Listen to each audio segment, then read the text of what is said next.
Abre comigo a Bíblia, 1 Coríntios, capítulo 15, 1 Coríntios 15, 58. A palavra do Senhor diz assim, o último versículo do capítulo 15. Portanto, meus amados irmãos, sede firmes, inabaláveis e sempre abundantes na obra do Senhor, sabendo que no Senhor o vosso trabalho não é vão. Eu oro com você nesse momento, deixa a palavra do Senhor aberta. Senhor, em nome de Jesus, nós precisamos do Senhor mais uma vez, todo dia. Meu Senhor, muito obrigado por essa igreja. Senhor, nós precisamos do céu aberto.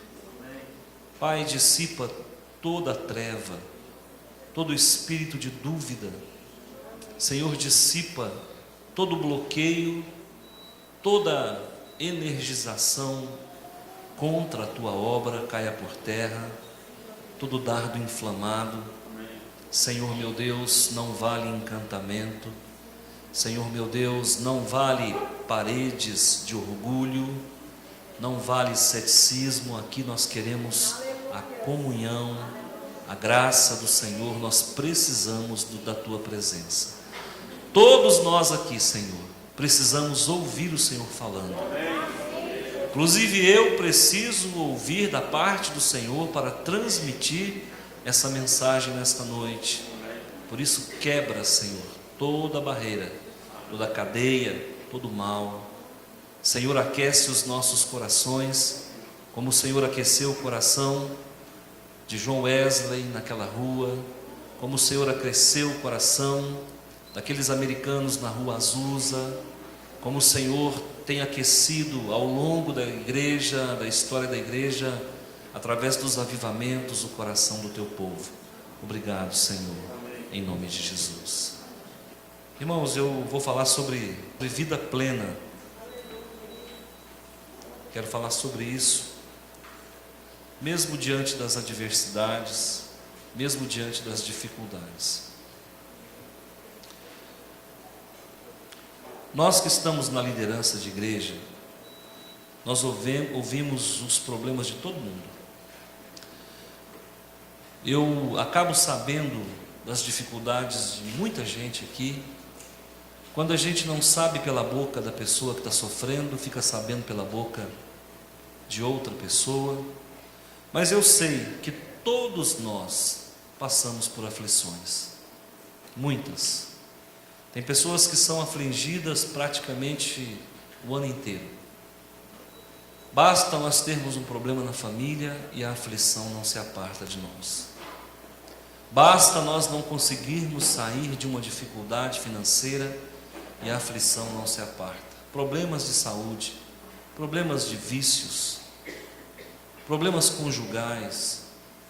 Olha, se nós fôssemos abrir o leque para que cada um contasse a sua história, talvez a gente chegaria à conclusão que nós não temos problema, e que o problema do nosso irmão é exponencialmente maior do que o nosso. Mas às vezes eu sofro com a igreja também. Às vezes eu também fico de pés e mãos atados, sem saber nem o que dizer. Quantas vezes, diante de confissões e de relatos, eu sou tentado a dizer, olha, vamos orar. E muitas vezes eu digo, olha, vamos orar, na carne eu não consigo te ajudar.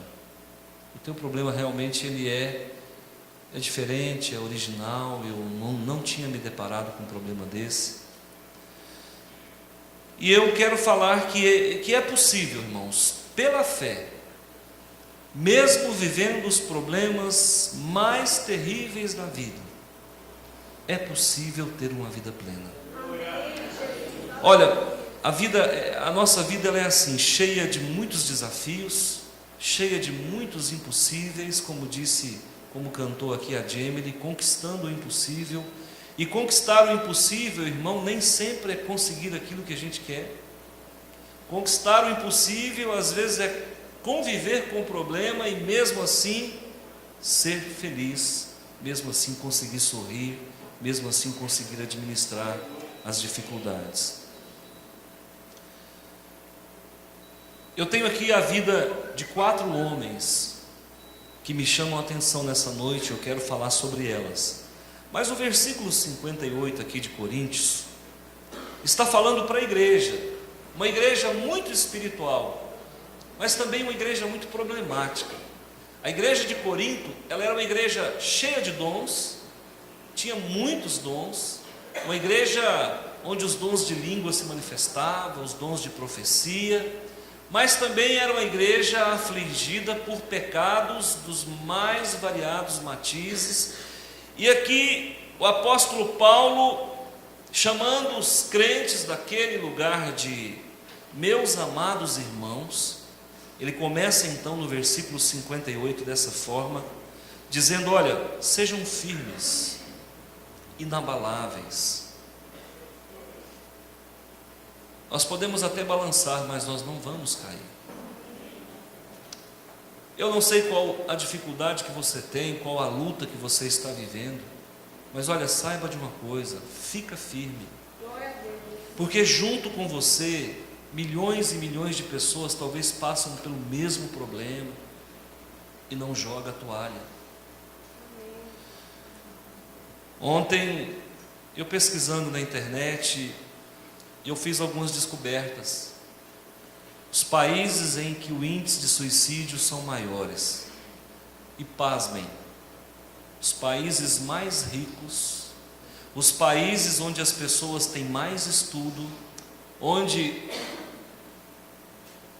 a média do QI, do coeficiente de intelectualidade do povo é maior, países que são superpotências são campeões em suicídio. Está provado que dinheiro não impede sofrimento. Está provado que morar num país lindo e maravilhoso não impede sofrimento. Mesmo nos lugares mais bonitos e mais lindos do mundo, as pessoas estão infelizes porque não conseguem administrar os seus problemas. O Japão está entre os 10 países com maior índice de suicídio. Sri Lanka, Singapura, países da Ásia são campeões em suicídio. E eu não sei qual é a tua dor, não sei qual o tamanho do teu sofrimento. E se você é daqueles que não tem sofrimento e tem feito as pessoas sofrerem, fique tranquilo que você também vai ter algumas dificuldades. Seja inabalável, não arreda o pé, não joga a toalha, não murmura, sabe? Não ache que a vida do teu irmão, do teu próximo é melhor do que a sua, não se engane. Todos nós temos o nosso calcanhar de Aquiles. E Paulo está dizendo: seja inabalável, seja qual for a dificuldade, a luta que você enfrenta, seja inabalável, não balança, não caia. E ele diz assim: olha, sempre abundante na obra do Senhor. Esse abundante aqui é dedicado. Então existem 2 qualidades que Paulo está enfatizando para nós aqui nessa noite. Primeiro, seja inabalável. Segundo, seja dedicado na obra do Senhor. E eu quero fazer uma pergunta: qual é a obra do Senhor que você tem feito? Ele está falando para a igreja, e eu estou falando também para uma igreja. Qual é a obra do Senhor que você tem feito? Ou será que nós temos estado aqui congregando nessa igreja como meros frequentadores? Existem 1000 coisas para se fazer aqui nessa cidade, nessa comunidade, nessa congregação. E eu pergunto para você: o que você tem feito? Qual é o seu trabalho para Deus? Irmãos, muita gente acha que o dízimo é favor. Dízimo não é favor, é um dever do crente. Você não está fazendo nada além daquilo que deveria fazer. Então, nós, irmãos, devolver dízimo, isso é obrigação de todo crente. Qual é a obra que você tem feito para Deus? Qual é o teu melhor? Nós estamos congregando aqui há quanto tempo? Eu não vi ainda a cor do teu trabalho. Você vai entender por que eu estou te fazendo essa pergunta. E aqui no final diz assim, sabendo que no Senhor o vosso trabalho não é vão. Em outras palavras, não seja inútil, seja útil. Então vamos lá, pontuando a nossa pregação. Primeiro, inabalável. Segundo, dedicado na obra do Senhor. Terceiro, útil. É horrível se sentir inútil. E Paulo tinha autoridade para falar de utilidade, porque ele era um homem que era apedrejado num dia, ficava quase morto. Se tivesse UTI, com certeza ele iria para o centro de terapia intensiva. No dia seguinte ele estava lá no mesmo lugar pregando a mesma palavra. Tem hora que eu penso que Paulo ele era de outro mundo. Por que eu estou falando isso? É justamente porque você só vai conseguir ter uma vida plena se você estiver a serviço de Deus. Porque se você ficar enroscado com os teus problemas, você vai estar sempre achando que você sofre demais e corre o risco de daqui a um tempo você começar a ficar com dó de si mesmo. Eu já tive épocas na minha vida, quando eu ainda não estava tão curado como eu estou hoje, que eu tinha dó de mim.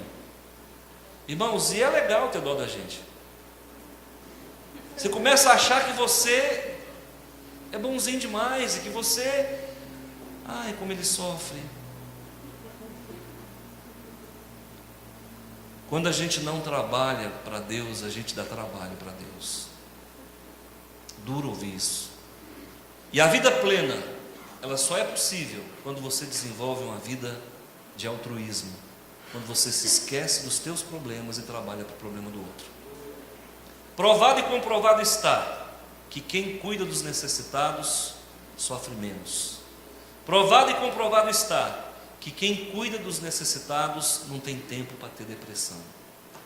Provado e comprovado está que quem ajuda o carente, quem assiste alguém na enfermidade, ele acaba descobrindo mecanismos de ser mais feliz. Fazer a obra de Deus, eu acho que não tem nada mais maravilhoso. E eu vou falar de 4 homens que conseguiram, mesmo no sofrimento, ter vida superabundante. O ladrão veio para roubar, matar e destruir. Eu vim para que tenham vida superabundante. Deus tem para nós, Ele quer para nós vida de qualidade. E eu quero primeiramente falar de um homem que, apesar da luta que ele viveu, das dificuldades que ele enfrentou, ele era um homem feliz. Ele era um homem pleno, com qualidade de vida, a ponto de você não encontrar ele em momento algum chorando, se lamentando, olhando para baixo, murmurando. E esse homem foi Noé. O nome Noé significa descanso, aliviado. Noé viveu num tempo o que, irmãos? Ele viveu num tempo de violência, ele viveu num tempo de incredulidade, e ele viveu num tempo de bestialidade. As pessoas matavam como nos dias de hoje, por um cigarro, por um tênis, por R$1. As pessoas eram incrédulas, como nos dias de hoje. Possivelmente as pessoas também iam ao shopping, chamado igreja, para comprar a bênção. Possivelmente a incredulidade daquelas pessoas era no mesmo naipe. Naquele tempo, queridos irmãos, a erotização era com certeza de igual para maior do que nos dias de hoje. Hoje você não consegue sair de casa e voltar para casa sem ver uma mulher nua, nem que seja no outdoor. Noé viveu numa época como essa. E a gente não vê falar que Noé deu depressão. Nós não vemos falar que Noé se trancou num quarto. Nós não vemos falar que Noé vivia às custas de psicotrópico, de remédios para dormir. Como é que esse homem conseguiu tal façanha? Sabe como foi, irmãos? Trabalhando para Deus. Pastor, e qual era o ofício de Noé? Pregador da palavra, assim como eu, e talvez como você, se você obedecer e se matricular no CETEBAN a partir do ano que vem. O dia que você aprender, irmãos, nós aprendermos a sair da zona de conforto e cuidar da obra do Pai. Muitas pessoas me procuram e falam: pastor, como eu queria ter tempo para fazer a obra. E a vontade que eu tenho de falar: não, você não faz nem quando não tem. Porque a gente conhece uma pessoa, se ela ama a obra, quando ela se desdobra, quando mesmo não tem tempo ela consegue fazer. Eu nunca vi ninguém jogando, irmãos, nenhuma pedra em um pé de eucalipto. Não dá nada, irmão. Aliás, onde ele nasce, ele seca o poço. Destruidor de lençol freático. Você precisa ser uma árvore frutífera. E deixa as pessoas criticarem. A tua competência, o teu empenho, o teu esmero vai incomodar as pessoas. Mas isso tem uma recompensa. Porque enquanto Noé pregava a palavra, e ao que me consta, 120 anos, ele construía a arca, pregando, dando martelada, pregando com o martelo e pregando com a boca. Olhava para o povo, possivelmente, falava: ó, vai chover. E não acertava o dedo não, a martelada comia em cima do prego. E o povo dizia: ele é louco. Chover como? Nunca choveu. Fica difícil você falar para alguém que vai chover se a pessoa não sabe o que é a chuva. E aí nós estamos falando hoje a mesma coisa. Jesus vai voltar. Ele vai vir até as nuvens e arrebatar a igreja. E muita gente está zombando de nós, achando que nós somos loucos.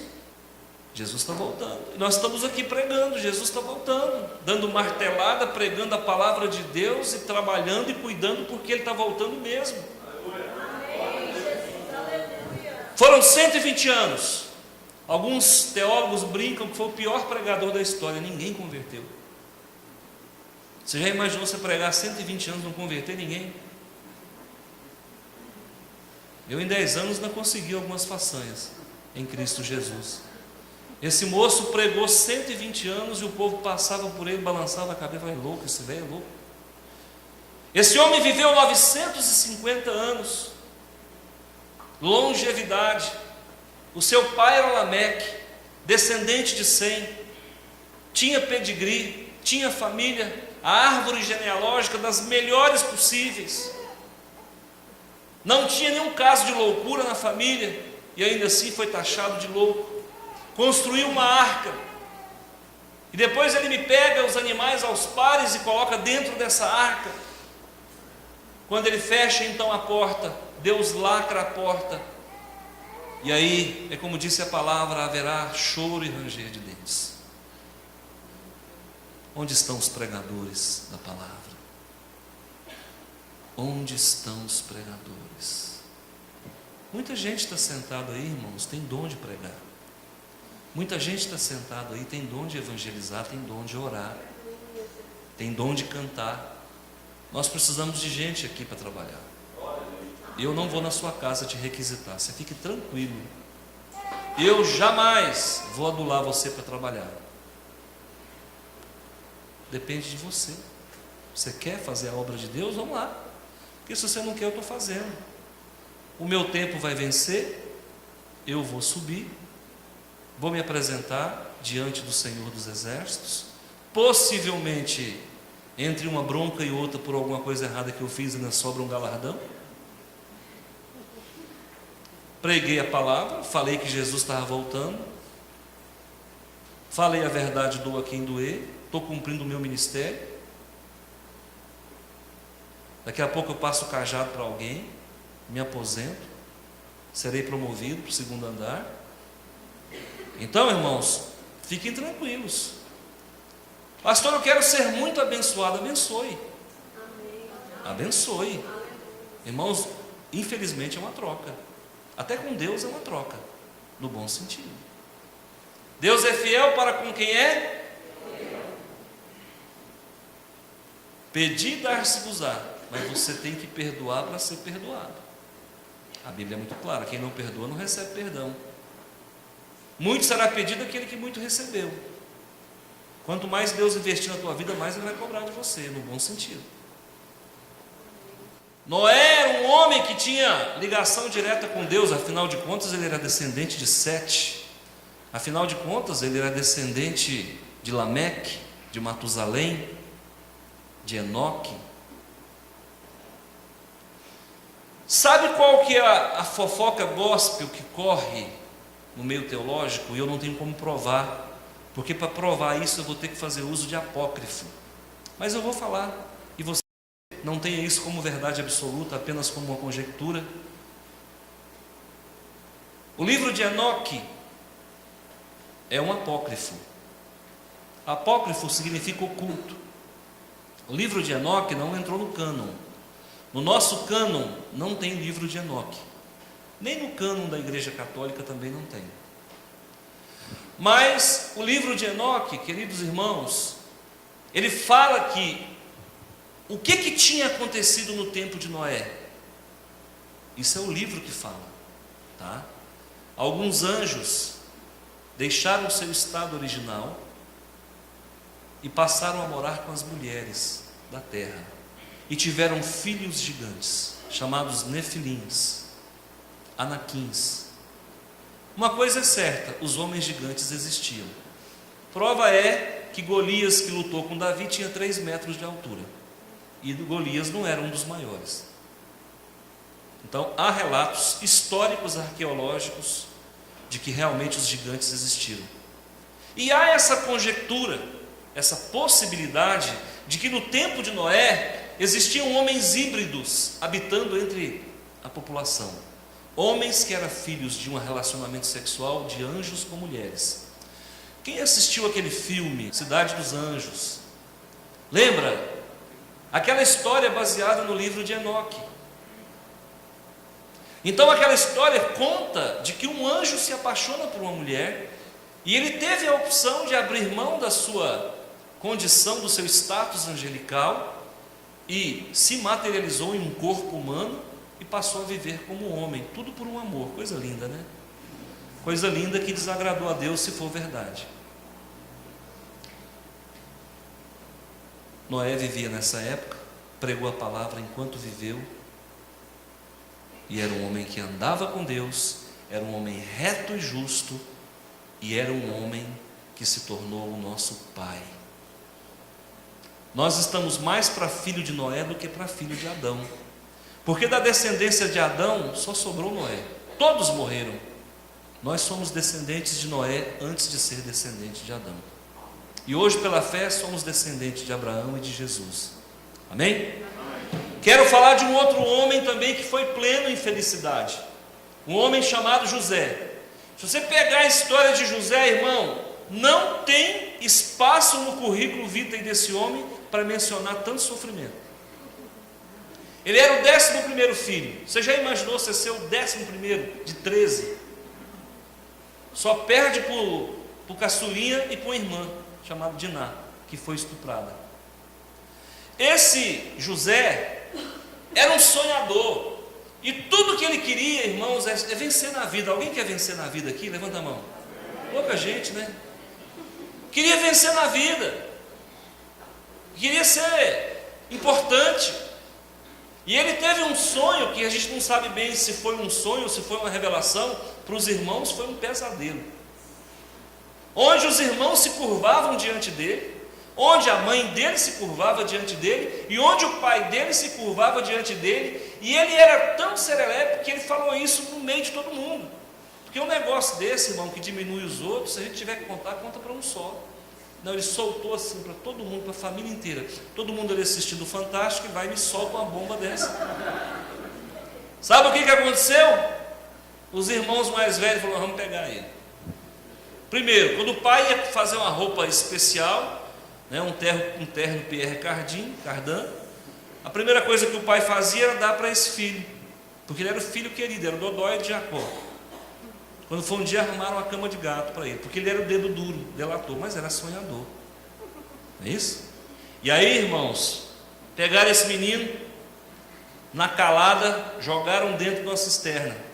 Quantos de nós, irmãos, vamos acabar, às vezes, em algumas situações, dentro de um buraco? Quem nunca passou por um poço aqui? Fala a verdade. Quem nunca passou por uma cisterna? Me tira esse menino da cisterna, eles queriam matá-lo, mas aí se apiedaram dele, o venderam como escravo. Esse menino vai para o Egito, chegando lá no Egito, vai trabalhar na casa de um capitão da guarda. Quando ele pensa que está tudo bem, está tudo arrumado, a mulher do homem era adulta e ele se apaixonou por ele. Aí, ó, lá vai o menino preso por um negócio que ele não fez. De novo, cana. A vida desse homem, ou estava no buraco ou estava na cadeia. Foi lá, ficou 2 anos, sei lá quanto tempo preso. Mas ele tinha um sonho.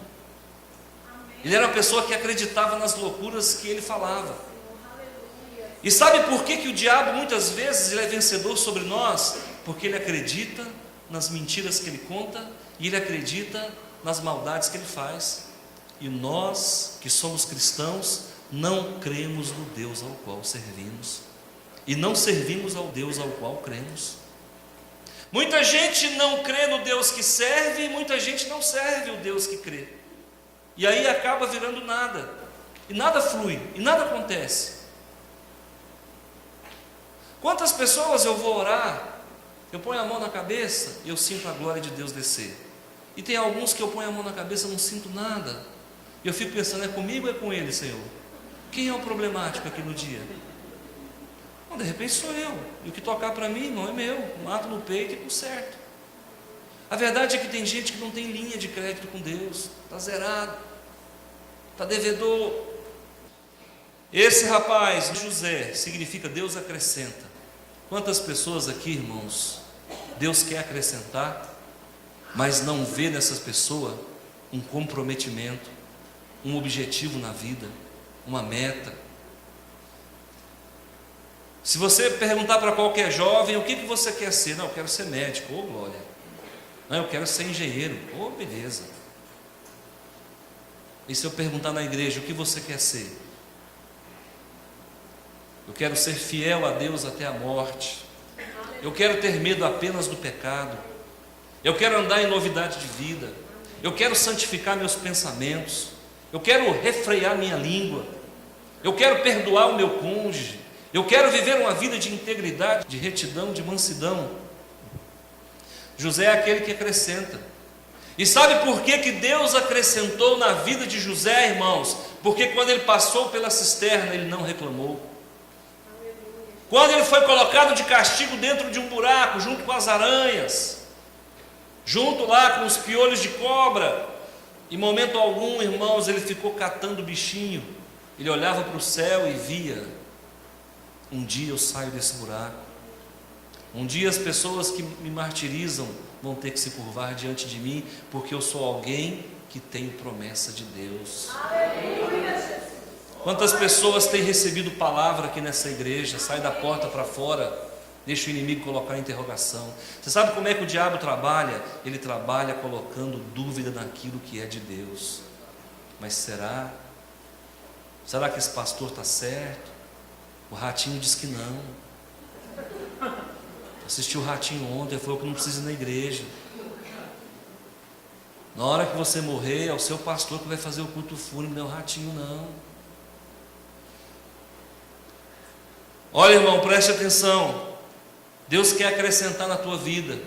José é aquele que Deus acrescenta. Quando ele foi preso, ele podia muito bem se defender. Seu Potifar, o senhor é um homem velho, sua mulher é nova. Seu Potifar, sua mulher está carente. Seu Potifar, para de dormir fora de casa, cuida dela. Seu Potifar, essa mulher me cantou aqui 1 ano aqui dentro. Seu Potifar, essa mulher fica me encarando quando o senhor viaja. Seu Potifar, misericórdia, essa mulher é feia demais, eu não quero. Não, irmãos, ele jamais se defendeu. Ele aceitou aquela calúnia, aceitou a prisão e não olhou para trás. O problema é que as pessoas querem achar culpado.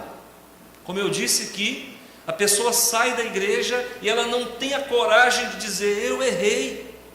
Não, alguém tem que ser culpado por esse abandono da fé, se é que abandonou. E é por isso que Deus não acrescenta na vida das pessoas, porque as pessoas elas querem encontrar um culpado. Dizem que pecar é humano e jogar a culpa nos outros é mais humano ainda. E é verdade, irmãos. Quando você cometeu um erro, aceita, diga: eu errei. Faça como Davi: pequei contra Deus, não retira de mim o teu espírito. Não faz como Adão, não, a mulher que o Senhor me deu. Porque Davi podia muito bem diante do Senhor falar: ó Senhor, mas como é que faz com a mulher dessa, Senhor? Eu estou aqui na varanda do palácio, e essa mulher vai ali tomar banho com sabonete Lux e aquela coisa toda. Abre a janela, o blindex, e quando eu penso que não, dou de cara. Não, irmão. Não retira de mim o teu espírito, Senhor. Essa deve ser a tua preocupação. Porque transferir responsabilidade, irmãos, não impede do Espírito Santo se entristecer e se afastar de você e de mim. A última vez que eu levei uma bronca do meu superior, eu agradeci. Obrigado. O Senhor acrescentou um pouco mais na minha vida. A vontade que eu tive não foi de fazer isso, confesso. Mas eu me reinventei. Às vezes a gente tem que se reinventar, porque o que tem em nós, irmãos, não agrada a Deus. E são desafios como esse que nos faz crescer. Agora, irmãos, preste atenção. José não reclamava, José não fazia teatro, José não se justificava. Por isso que a cisterna não conseguiu contê-lo. Por isso que a cadeia não conseguiu contê-lo. E ele, no seu silêncio, na sua dignidade, foi vendido pelos irmãos, assim como Jesus. Mas ele tinha um sonho.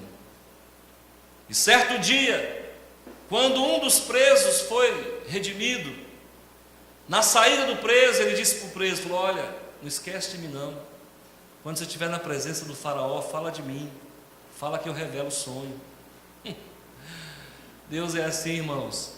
Ele pode até permitir um sofrimento na tua vida, mas Ele deixa na tua mão uma válvula de saída. Pode observar, se você trabalha para Deus, irmão, você vai ter uma bala de prata guardada, sabe? Você vai ter uma válvula de escape que na hora exata o Senhor vai te honrar. Você não perde por ser honesto, por ser justo, por ser verdadeiro. Você não perde, irmão. Ah, mas não adianta, a gente faz tudo certinho. Adianta sim, adianta. Claro que adianta. Alguém está olhando para você. Não se engane. Lá no teu trabalho, alguém está olhando para você. Lá na tua escola, alguém está olhando para você. José foi perseguido porque era competente. José foi perseguido porque tinha uma promessa na vida dele. José foi perseguido porque ia fazer a obra de Deus. Qual foi o papel de Noé? Pregar a palavra. Qual foi o papel de José?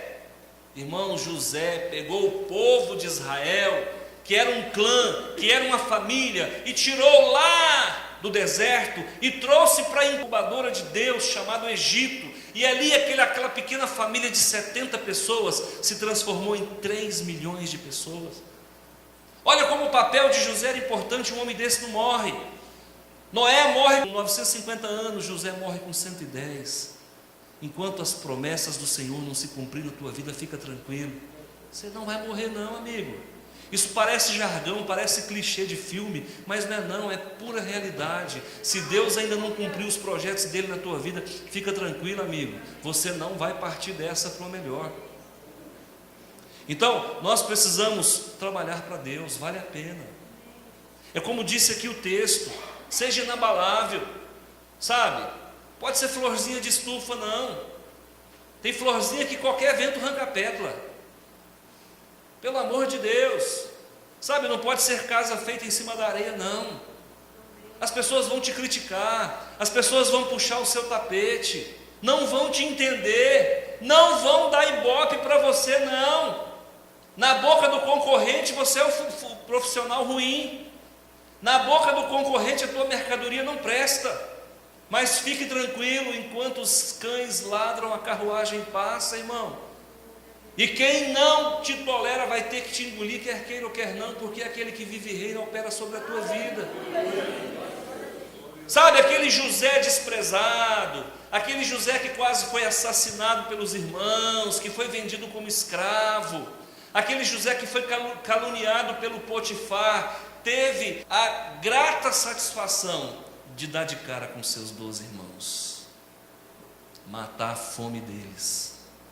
Aquele José que foi caluniado pela mulher do Potifar, teve a misericórdia e a grata satisfação de olhar no olho do capitão e dizer: você sabia que eu não devia, por isso que você não me matou. Porque se você tivesse certeza que eu tinha cantado a sua mulher, você tinha me matado. Você percebe? Eu quero falar de um outro homem, e esse outro homem é Davi. Davi era o 8º filho de um homem chamado Jessé.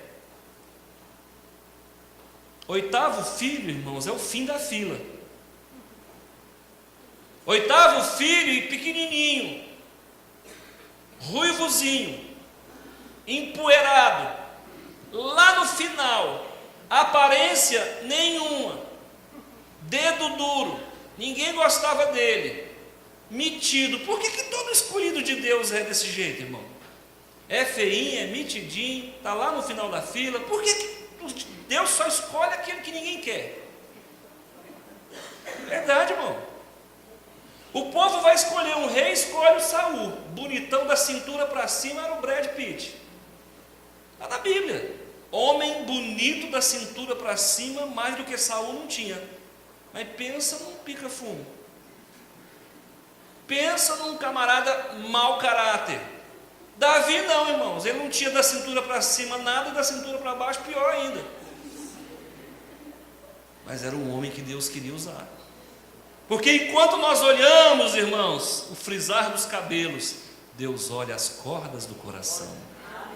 Isso faz diferença para Deus. Deus olhava para Davi e via alguém que amava a Deus. Deus olhava para Davi e via alguém que queria 100% das maravilhas de Deus para a vida dele. E você? Esse Davi começou a fazer a obra de Deus muito cedo. Porque quando ele matou Golias, ele não tinha mais do que uns 15 anos, não, irmão. Ele só tinha uma opção: matar Golias à distância. Porque se o Golias põe a mão nele, meu amigo.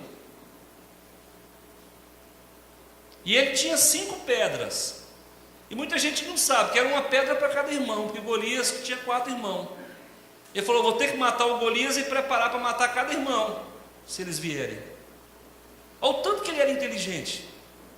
E aí, sabe o que acontece? Esse Davi que nós estamos falando, que é o amado de Deus. Davi significa amado. Você é um amado de Deus? Para ser amado de Deus, irmão, você vai também ter que ser desprezado. Para ser amado de Deus, você tem que ficar lá no final da fila. Para ser amado de Deus, irmãos, às vezes tem que ser meio ruivozinho, meio baixinho, empoeirado, cheiro de animal. Davi, o amado de Deus, pensa num homem que trabalhou pelo povo de Israel. Pensa num homem que trabalhou pela obra de Deus. Enquanto Noé trabalhou pregando a palavra para salvar pelo menos a família dele, José trabalhou para consolidar a nação de Israel e salvou a família dele. Davi, irmãos, trabalhou para consolidar o reino de Israel, alargar as fronteiras, alargar a geografia daquele país. Davi governou 40 anos, erradicou a idolatria. Davi conquistou todos os inimigos que estavam ao lado dele. Ô amado de Deus, você que é amado, preste atenção, os inimigos vão cair aos seus pés. Amado de Deus, creia nisso. Amado de Deus, fica tranquilo que diante do Senhor um leão não passa de um gatinho manhoso. Amado de Deus, que quem faz volume é sapo cururu. Confia no Deus Altíssimo. Amado e amada, preste atenção, o Senhor vai exaltar você, amado. Não fica com medo não, você é ruivozinho, mas Deus vai honrar você. Você é o último da fila, mas Deus vai chamar você primeiro. Irmãos, Deus ele inverte a tabela. Você que é o último passa a ser o primeiro. É assim que a Bíblia diz: os últimos serão os primeiros. Então, irmão querido, preste atenção, irmão amado, preste atenção. Se você está achando que vai ser honrado sem luta, esquece. Se você está achando que vai galgar pódio sem suar a camisa, larga para lá. Se você está achando, amado, que vai conseguir galgar um lugar ao céu sem ter pelo menos 40 anos de trabalho, de serviço prestado a Deus, esquece. Todo mundo tem que trabalhar, e trabalhar para Deus é melhor do que trabalhar para o prefeito, é melhor do que trabalhar para o governador, é melhor do que trabalhar para o presidente. Trabalhar para Deus, irmão, você recebe nessa vida e na outra vida. Quero falar de um outro homem que também trabalhou para Deus e teve vida plena. Quero falar de Daniel. Daniel significa Deus é meu juiz. Deus tem julgado a sua causa? Deus julgou a causa de Daniel.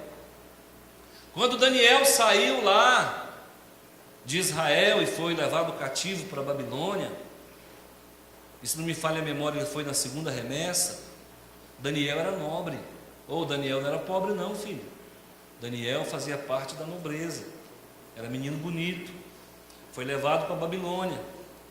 Chegando lá, irmãos, com certeza o rei olhou para ele e viu nele alguma coisa, porque quem é de Deus é diferente. Pode até ser ruivozinho, pode até sentar lá no último lugar, mas ele é diferente.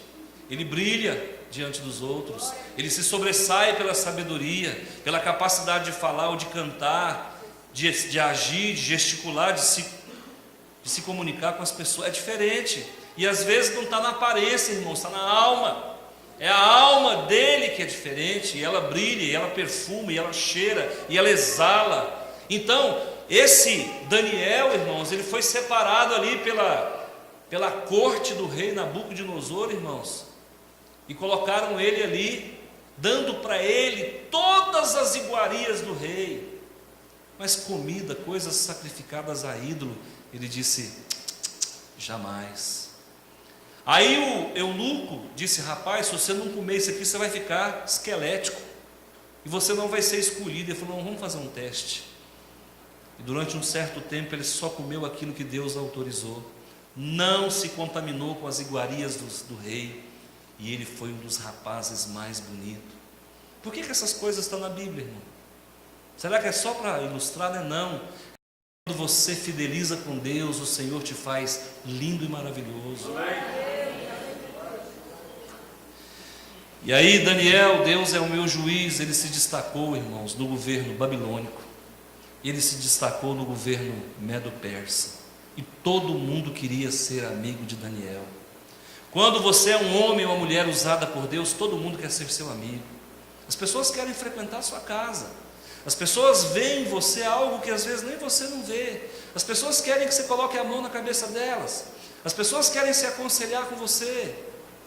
E olha, Daniel, ele era tão interessante que a Bíblia diz que ele tinha um espírito de excelência. Daniel, irmãos, ele interpretava sonhos. Olha, o rei Dario era tão apaixonado no bom sentido em Daniel, que quando ele teve que jogar Daniel na cova do leão, ele passou a noite sem dormir. Seu irmão, você sabe o que é uma pessoa tirar o sono de um rei? Você sabe o que é alguém ficar sem dormir por você? E esse alguém, irmãos, é alguém da nobreza, que jamais se preocuparia com alguém como eu e você. Esse alguém somos nós. E sabe quem é que tem mantido o rei dos reis e o senhor dos senhores acordado 24 horas para cuidar de nós? Somos nós. E Deus nesse momento não cochila nem dorme. O guarda de Israel está acordado, assim como o rei Dario, velando por você, esperando, contando os dias e as horas para você sair dessa cova de leões e voltar para os braços dele, porque o corpo desce ao pó, o espírito vai para Deus que o deu. Irmãos, a Bíblia diz que Deus se alegra com a morte dos seus santos. Enquanto nós estamos aqui chorando em cima de um cadáver que já está em estado de putrefação, o nosso espírito estará na glória, sentado no colo de Deus, sendo amado e sendo abraçado por esse Deus, e Ele dizendo: filho, eu te esperei 50 anos, eu te esperei 80 anos para você voltar para os meus braços. E a gente fica aqui, irmão, enroscado, com coisas tolas, com coisas idiotas, sofrendo por causa de nada, chorando por quem não merece uma lágrima nossa, sabe, perdendo fome por paixões que não vão vingar, sabe, fazendo conexões podres com situações que vão nos levar para o calabouço, enquanto o nosso Deus está lá nos esperando com um grande banquete, com uma grande festa. O que para muita gente é choro, para Deus é foguedos de alegria. Esse é o nosso Deus, irmãos. Basta o que, pastor, para ser feliz? Trabalhe para Deus. Saia dessa zona de conforto. Zona de conforto vira abismo, irmão. Irmão, enquanto você não trabalha, tem gente trabalhando. Não brinca não, tem galardão, tem recompensa. Sabe, vamos trabalhar. Toda vez que eu faço uma campanha evangelística aqui, eu não vontade de chorar, irmãos. O povo não vem. Eles estão lá de 2 a 2, como Jesus mandou no evangelismo pioneiro. Porque o povo lá, irmãos, leva a sério evangelizar. E nós aqui não, irmãos, não tem tempo, porque a internet não deixa, não tem tempo, porque o futebol não deixa, não tem tempo, porque domingo tem que dormir até mais tarde, e por conta disso, irmão, é que nós estamos tomando ré, porque enquanto nós não estamos fazendo a obra de Deus, Satanás faz a dele, e se vale muitas vezes de gente de boa fé. Eu não sei como que isso vai terminar, eu não sei como é que Deus vai julgar isso. Sinceramente, se foi aquele que poderia fazer o certo e não fez, ou se aquele que achou que estava fazendo o certo e fez o errado, mas trabalhou, eu não sei como é que Deus vai julgar isso. Eu fazia uma oração para Deus e eu dizia: Senhor, prospera a minha vida. Senhor, me dá isso, isso e isso, que eu vou fazer teologia e vou pregar a palavra. Deus não trabalha desse jeito. Deus não trabalha debaixo de coação. Deus não trabalha debaixo de chantagem. E Deus não paga primeiro para depois você trabalhar. Você vai ter que trabalhar primeiro para depois receber. Infelizmente ou felizmente é assim. Eu falava: Senhor, me abençoa, me dá isso, me dá aquilo outro. E num dia, no encontro com Ele, Ele disse para você: eu tenho trabalho, serve. Verdade, irmão. Estou falando com toda a seriedade diante do Senhor. Falou claramente para mim: para você eu tenho trabalho, tá bom? E para de querer ser rico, porque se você fosse para nascer rico, você tinha nascido numa família nobre. Vai cuidar das almas perdidas. Acredito eu que lá em cima vai ser diferente um pouco. Esse mundo aqui engana a gente. Esse mundo aqui, a gente quer andar de limusine, tomar água de coco 24 horas, só comer baby beef. Com Deus não é assim não, irmão. Trabalha primeiro, que a recompensa vem depois. Se uma dessas você der a sorte de nascer numa família rica, glória a Deus. Mas não descansa não, filho. Mesmo os ricos têm que trabalhar também. Tá bom? Pastor, eu quero ter a vida plena. Eu também. E eu estou aqui construindo a minha casinha. Lá no céu, eu não sei se vai ser de palha, não sei se vai ser de adobe, não sei se vai ser de tijolo, de granito, de marfim. Uma coisa é certa: eu vou trabalhar e estou te convidando para trabalhar comigo. Trabalhar com o pastor Antônio é uma honra, viu, irmãos? Porque aqui você leva bronca no gabinete, tem ar condicionado. Ali o cafezinho chega na hora, com adoçante, com açúcar, o gosto do freguês. Mas o que a gente tem que falar, a gente não manda recado. E é por isso que o povo, mesmo sabendo que eu sou assim, ainda me ama. Esse pastorzinho é bravo, mas ele fala a verdade. Amém? Uma verdade, por mais dolorida que seja, ela é melhor do que uma falsa mentira. Aqui a gente não engana, irmãos. Tem crente aqui que não vai para o céu? Tem. Tem crente aqui, pastor, que esquentou o banco, alisou o banco e não vai ser arrebatado? Tem. Faz tudo errado, mete o pé pelas mãos, não honra Deus, faz propaganda negativa do reino de Deus. E pode ser que o pastor não está vendo, mas os olhos do Senhor estão em toda parte. Ele tudo vê, tudo sabe, tudo ouve. E toda honra e toda glória, todo poder pertence a Ele. Amém?